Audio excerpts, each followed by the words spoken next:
Converting time, the concrete method. So, step 1. I can recognize the minute and hour hand.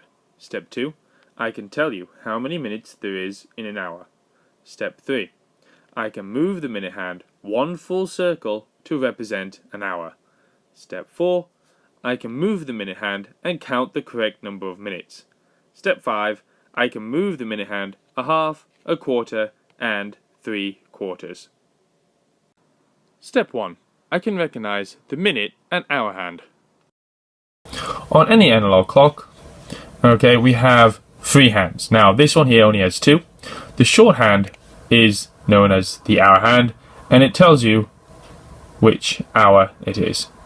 The long hand on any analog clock is known as the minute hand, and this hand tells you how many minutes past the hour or to the hour it is. And we move this in order to show you the time. Step 2. I can tell you how many minutes there is in an hour.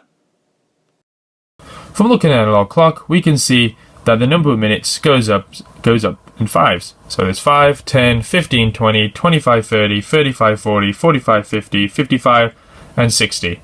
There is 60 minutes in 1 hour.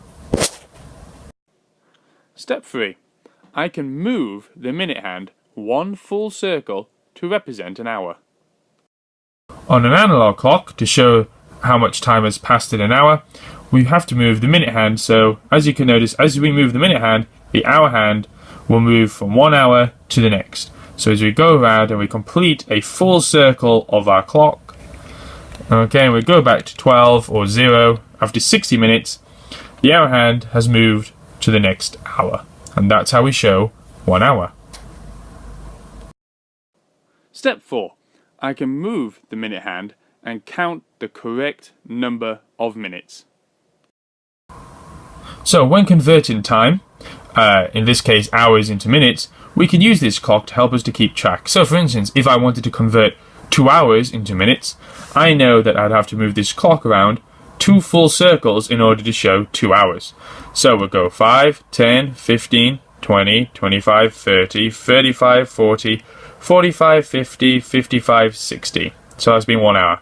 Now we need to complete one more full circle to show 2 hours. So 60, 65, 70, 75, 30, 80, 85, 90, 95, 100, 105, 110, 115, and 120. So in 2 hours, we know there's 120 minutes.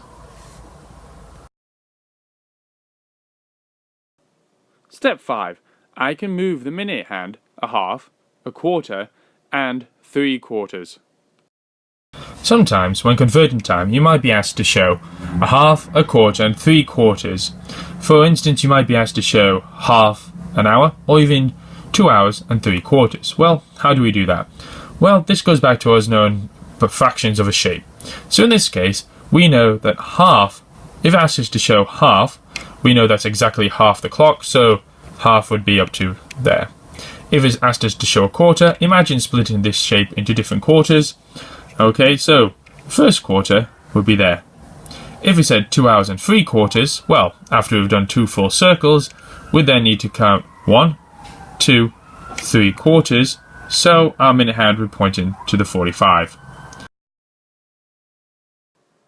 So, remember, to be successful in using the concrete method in order to convert time, you must follow these 5 simple steps. Step 1. I can recognize the minute and hour hand. Step 2. I can tell you how many minutes there is in an hour. Step 3. I can move the minute hand one full circle to represent an hour. Step 4. I can move the minute hand and count the correct number of minutes. And step 5. I can move the minute hand a half, a quarter, and 3/4. So for a bit of practice, how about having a go with this question here? It says 3 hours and a quarter equals 100 and something and 5 minutes. Can you work out what is that missing number? So using what you've learned from this video and an analog clock, can you convert 3 hours and a quarter into the correct number of minutes.